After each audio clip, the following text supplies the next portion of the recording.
Breaking news యుద్ధం కారణంగా crude oil కష్టాలు తప్పవనుకుంటున్న సమయంలో భారత్ కు రిలీఫ్ దొరికింది.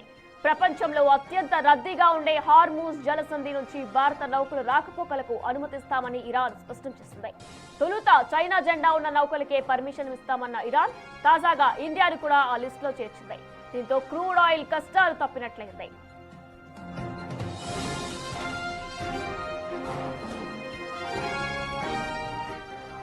పశ్చిమాసియా ఉద్రిక్తతలు ప్రారంభమైన నాటి నుంచి దాదాపు హార్మూజ్ జలసంధి నుంచి అన్ని వాణిజ్య నౌకలు రాకపోకలు ఆగిపోయాయి.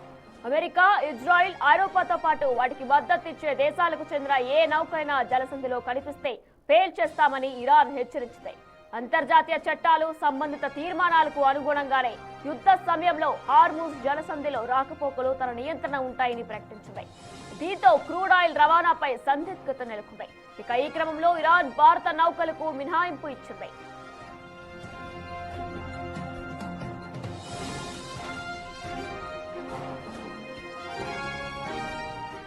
మరోవైపు యుద్ధ సమయంలో రష్యా చమురును దిగుమతి చేసుకునేందుకు అమెరికా భారత్ కు మినహాయింపు ఇచ్చింది.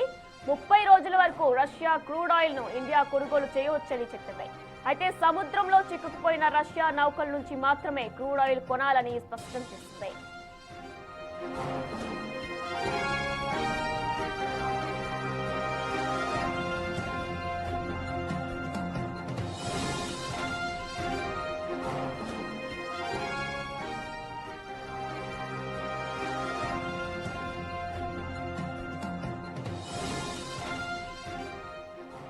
ప్రస్తుతం యుద్ధం కారణంగా క్రూడ్ ఆయిల్ కష్టాలు తప్పవనుకుంటున్న సమయంలో భారత్ కు ఒక బిగ్ రిలీఫ్ దొరికింది. అయితే ప్రపంచంలో అత్యంత రద్దీగా ఉండే హార్మూజ్ జలసంధి నుంచి భారత నౌకలు రాకపోకలకు కూడా ఇరాన్ అనుమతిస్తామంటూ కూడా పచ్చ జెండా ఊపింది. ఇదే అంశానికి సంబంధించిన పూర్తి డీటెయిల్స్ మా ప్రతినిధి శివ లైవ్ ద్వారా అందిస్తారు. రైట్ శివ, ప్రస్తుతం క్రూడ్ ఆయిల్ కి సంబంధించి కూడా ఇరాన్ భారత్ కి ఒక పచ్చ జెండా ఊపినట్టు అనిపిస్తుంది. దీనిపై ఉన్న డీటెయిల్స్ ఏంటి?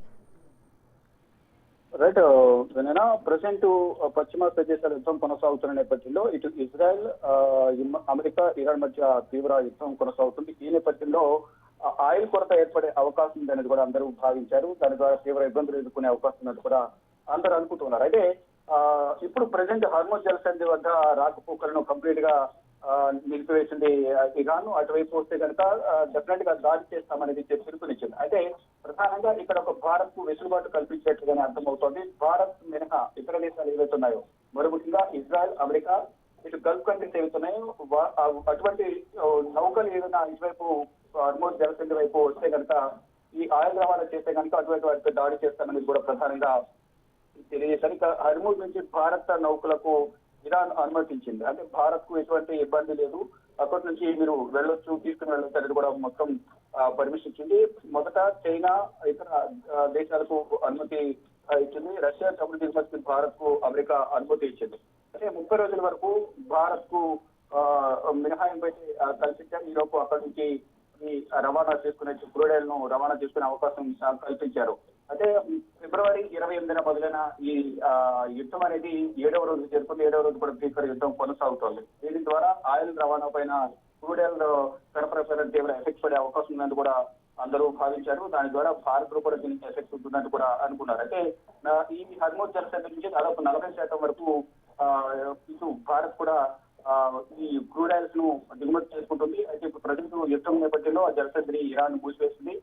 ఇప్పుడు భారత్ కు మాత్రం ఒక వెసులుబాటు కల్పించింది. అక్కడ నుంచి ఇది రవాణా ఆయిల్ ను సరఫరా చేసుకుని దిగుమతి చేసుకుంటూ భారత్ కు అనుమతి లభించిన నేపథ్యంలో ఇప్పుడు ప్రజెంట్ అయితే భారత్ వద్ద దాదాపు ఒక 25 నుంచి 40 రోజుల వరకు, అంటే పెట్రోల్ అయితే 40 రోజులు, డీజిల్ అయితే 30 రోజుల వరకు అక్కడ ప్రజెంట్ నిల్వలు ఉన్నాయి. ఇప్పుడు ఫర్దర్ గా అక్కడి నుంచి కూడా దిగుమతి చేసుకోవాలంటే ముందు అక్కడి నుంచి ఆర్డర్స్ తీసుకున్న తర్వాత అక్కడి నుంచి భారత్ చేరుకునేందుకు దాదాపు 25 రోజుల సమయం పడుతుంది. కాబట్టి ఒకవేళ ఇప్పుడు కావాలంటే కనుక అక్కడి నుంచి దిగుమతి చేసుకోవచ్చు అంటూ కూడా హార్మూజ్ జలసంధి నుంచి ఎటువంటి ఇబ్బంది ఉండదంటూ ఇరాన్ అనుమతించిన నేపథ్యంలో భారత్ అక్కడి నుంచి ఆయిల్ దిగుమతి చేసుకునే ప్రయత్నాలు చేస్తుంది. ఒకవేళ ఇప్పుడు స్టార్ట్ చేస్తే కనుక 25 రోజుల తర్వాత అక్కడి నుంచి నౌకలు, నేవీ షిప్లని కూడా భారత్ చేసుకునే అవకాశాలు కనిపిస్తూ ఉంది.